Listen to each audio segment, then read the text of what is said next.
Yeah, shame-free life. Hey, Shame-Free Life family.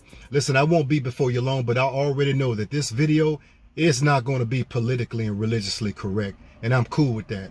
I have been promoted beyond groupies and public opinion. I have realized, and I'm realizing that that the same people that you feed with a two-piece fish dinner will be the same people that scream out, crucify him or her. Now let's get right into it. Whatever you do, don't die in your church. Do not die in your local church. Let's get right into it.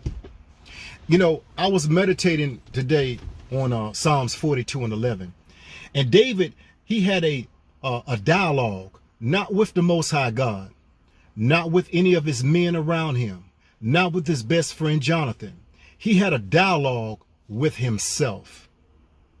He began to speak to himself in doing a self-analysis, a self-assessment.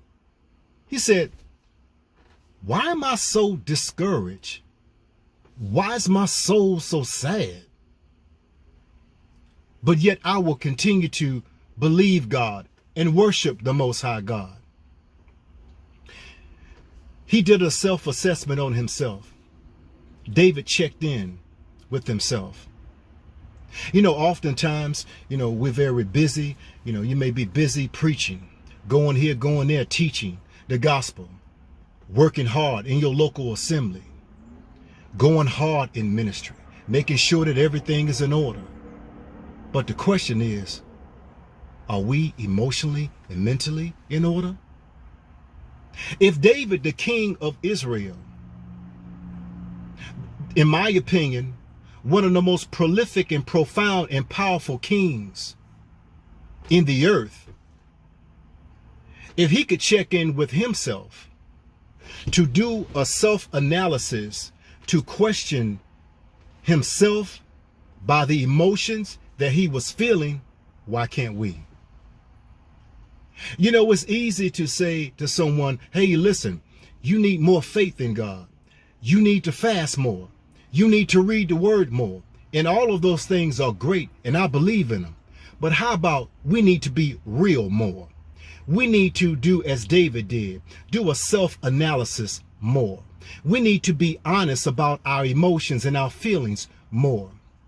I'm not saying that we should allow our emotions to just run amok. But why should we hide the very thing that God has given us in the first place? That is emotions. Why am I so mad? Why am I so sad? Why do I feel so empty? Why do I feel triggered by a certain place, a certain person or people? What's going on with me right now? It's amazing how we go to our physician, whether it's an optometrist having issues with seeing or with our eyes. If you're having issues with your feet, you go to a podiatrist. If you have issues with your heart, you go to a cardiologist. We go to our primary physician once a year for an annual checkup so that a self-assessment and a self-analysis can take place to see what's going on in our physical body. But we don't do that when it comes to our emotional, spiritual, and psychological body by checking in with ourselves. Instead of suppressing emotions or drinking them away, smoking them away, sexing them away, praising them away, preaching them away, check in with ourselves and do a self-analysis. Should our emotional state and our psychological state take the back burner over going to a physician concerning our physical state? I don't think so. As a matter of fact, I think our mental health and our emotional health, it promotes good health or bad health even in our physical house. Our physical home receives the energy, it receives the messages from where we are psychologically and emotionally. So I encourage you, as I encourage myself, don't die in your church. People say you need to read this, you need to do that, you need to follow all these rules. Okay. But one of the things that we need to do, that we neglect the most, is checking in with ourselves in all honesty, so that we can go and get an emotional or psychological checkup with a counselor, with a life coach, so that we can become much better versions of ourselves. And we can't become much better versions of ourselves if we continue to sweep under the religious rug the check engine light that's going off concerning the state of our emotions in our souls, by being triggered by so much that has already happened, but we act like that we don't feel the fallout of it right now. And so that's a teachable moment. Psalms 42:11 from David. He checked in with himself, and he engaged himself not in a war against the physical Goliath, but the real Goliath concerning his own traumas, rejection issues, being dejected, dealing with shame, dealing with abandonment, dealing with being dogged out, dealing with injustice, being treated like a backstreet dog, disappointments that have happened in life, and how those things have affected him as they have affected us. So when we engage in self-awareness, we too can assess our emotions, deal with our emotions, so that we can slay the real Goliath. It is not the Goliath on the outside. It's those giants that's on the inside. But we can't defeat a giant unless we face off with that giant. Don't die in your local church.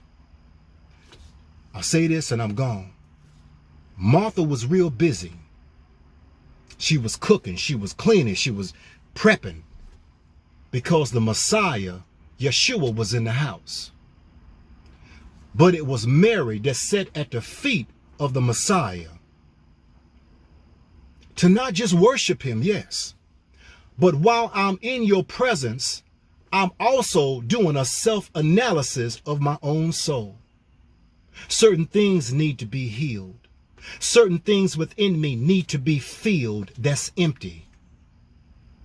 She chose the best part by getting quiet, by getting still, and looking at and assessing her emotions to bring herself to a much greater and better place of healing, while Martha was doing church work and being busy that kept her from looking in the mirror of self-awareness.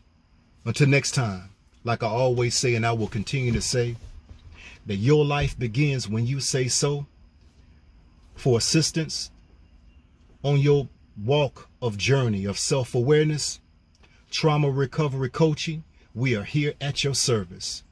Everything is below in the description. You got this. You were created for this. Just don't die in your church. There's too much life that you have not yet embraced, and you got the courage to make it happen. Shame-free life. Yeah, shame-free life, shame-free life, shame-free life.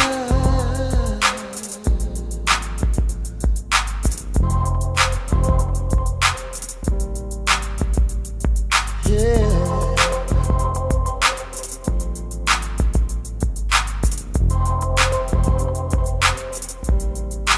Shame-free life,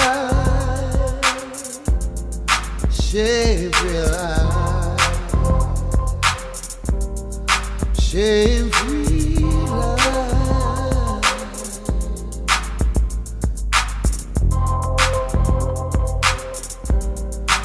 chain free life.